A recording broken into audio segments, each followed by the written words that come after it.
She wanted to postpone our $80,000 wedding to test the waters with her ex-boyfriend. She didn't expect the moving trucks to arrive while she was at work. Listen, grab a drink, maybe a snack, because the tea I'm about to spill is scorching hot.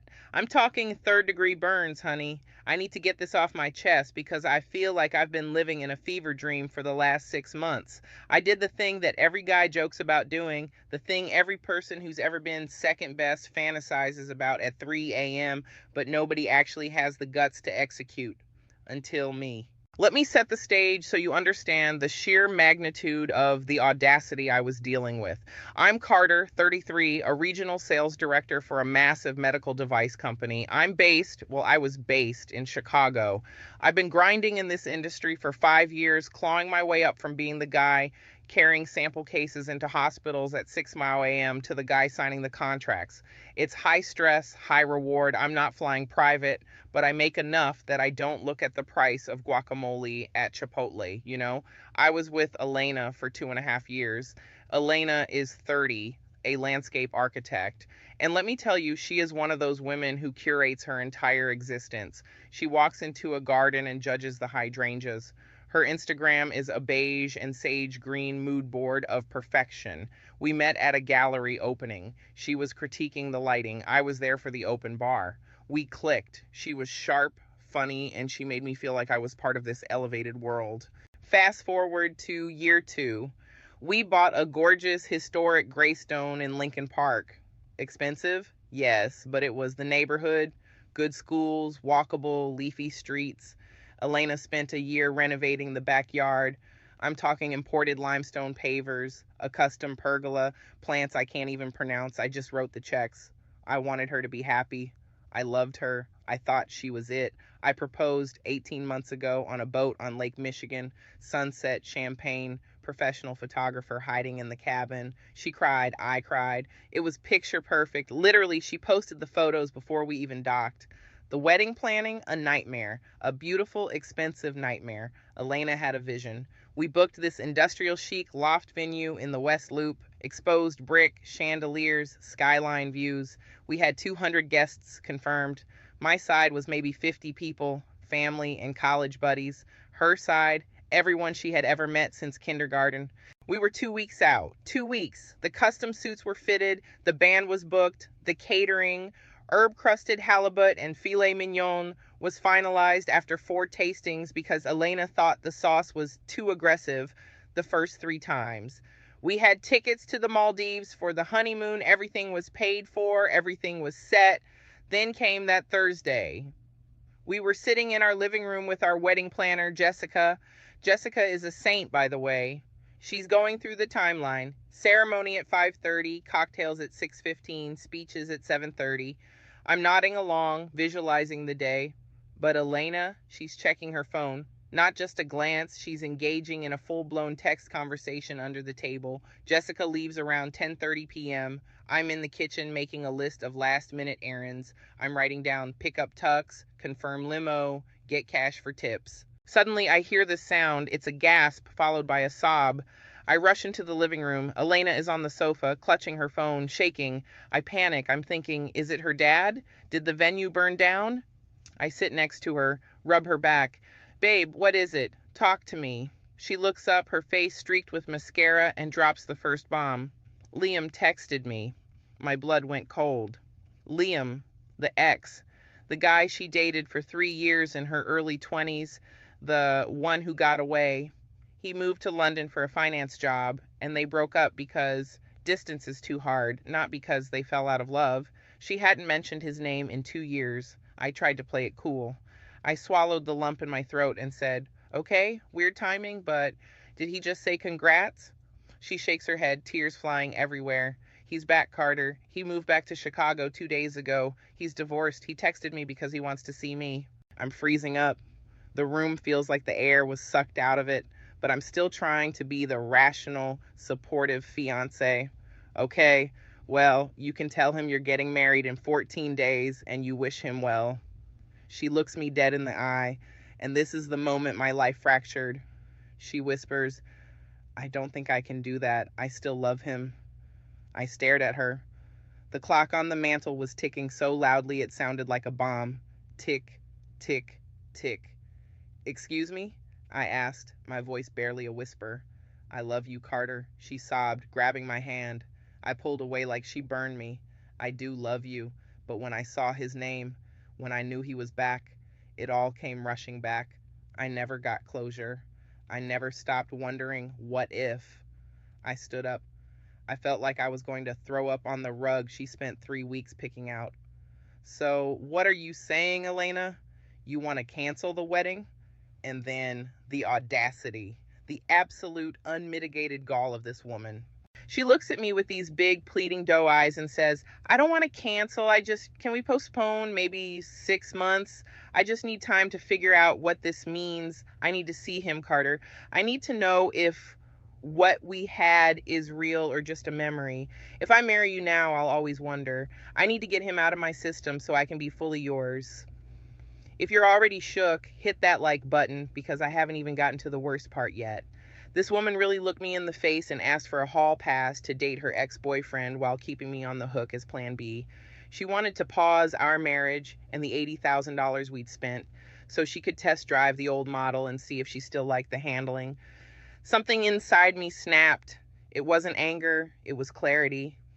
It was like the fog lifted and I saw her for the first time. I saw a woman who viewed me as a safety net, a placeholder. I looked at her. I didn't yell. I didn't scream. I said very quietly, "You have 24 hours. You either decide right now that I am your husband and you never speak to Liam again, or you decide you want to explore that and we are done. There is no postponing. There is no figuring it out. You're either in or you're out." She flipped. "That's not fair. You're giving me an ultimatum. You're pressuring me when I'm confused. I just need space." "Space is for astronauts, Elena," I said. "This is a marriage. If you need to test other people to know if you want to marry me, the answer is already no." I walked into the guest room and locked the door. I didn't sleep. I lay there staring at the ceiling, replaying every moment of our relationship. The time she seemed distant, the way she settled for the house, settled for the life, but never looked at me the way she looked at, well, probably him. By morning, I knew. She hadn't come to the door. She hadn't begged for forgiveness. She was thinking. Friday morning, I walked into the kitchen. She was drinking coffee, looking haggard. "Well?" I asked. She looked down at her mug. I can't marry you on Saturday knowing I have these feelings. It wouldn't be fair to you. I need time." "Okay," I said. "You have your time." I walked out. I got in my car and drove to my office. I called my boss, Mike. Mike is a good dude. I told him I need a transfer anywhere. Get me out of Chicago. Mike heard the tone in my voice. He didn't ask questions. "Seattle," he said. "The Pacific Northwest Territory is open. It's a mess right now. Needs a strong lead. It's yours if you want it. When can you start?" "Monday," I said. Then I started the calls. This was the scorched earth part. I called Jessica, the planner. "Cancel it, all of it."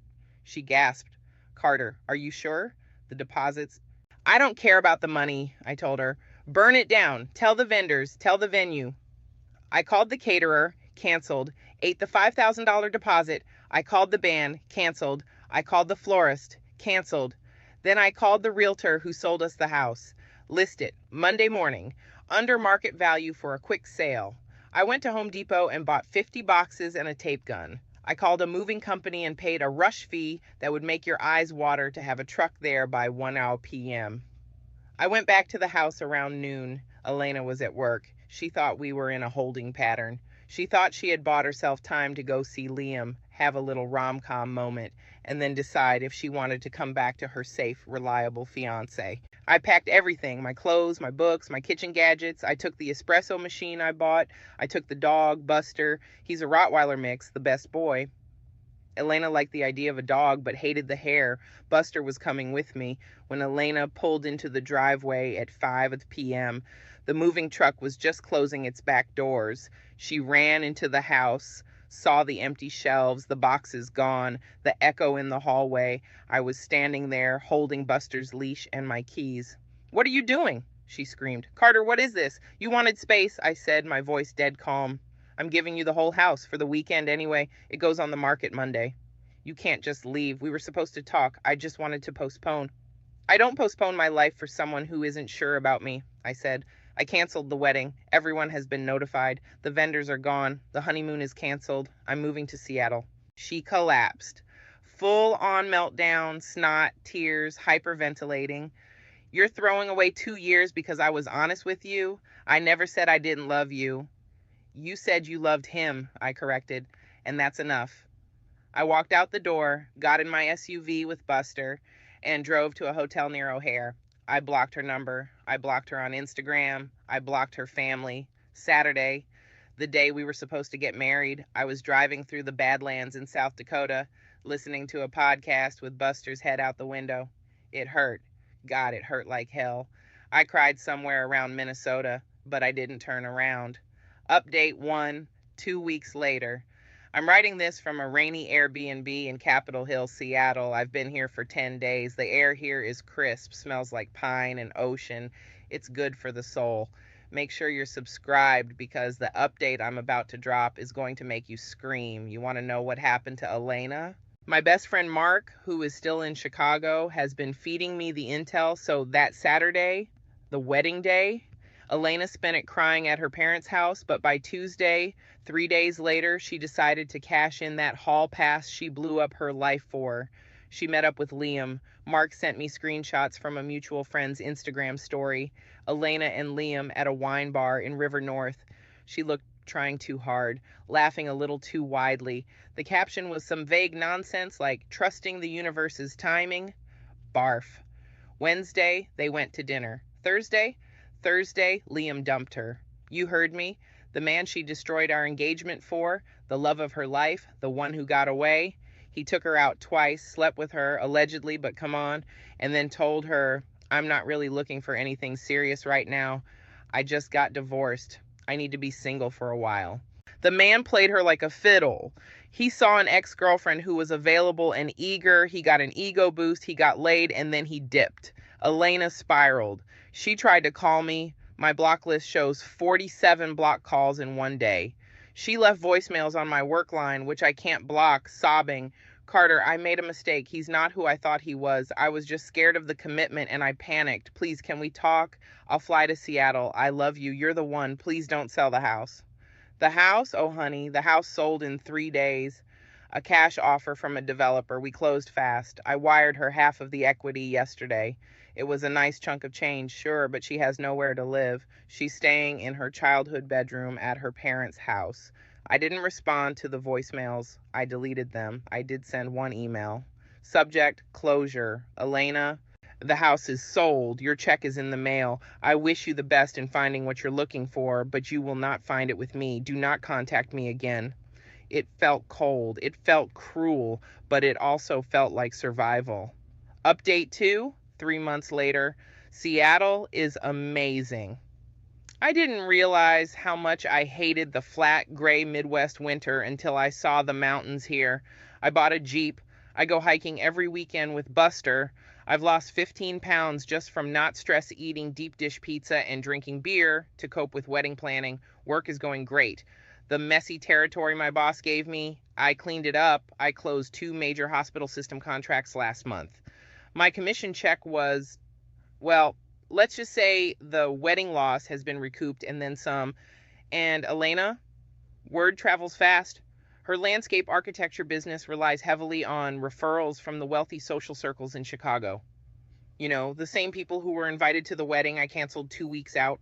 Turns out, people don't like drama. They don't like flaky people. When the story got out, and it did get out, thanks to my loudmouthed Aunt Kathy, that Elena dumped her reliable fiancé for a fling with an ex who then dumped her, she became a pariah. She lost 3 major contracts. Her brand of perfection and stability is ruined. She's apparently dating some 24-year-old personal trainer now, trying to rebrand herself as fun and spontaneous. Mark says she looks miserable. Final update, 6 months later. It's been half a year since I drove away with the moving truck. I'm currently sitting on the deck of my new place. I bought a condo in Belltown overlooking the Sound. It's smaller than the Greystone, but it's mine. No pergola to maintain, just glass and water and sky. I met someone. Her name is Sarah. She's a trauma nurse. We met at a dog park. Buster stole her golden retriever's ball, and I had to apologize. We got coffee.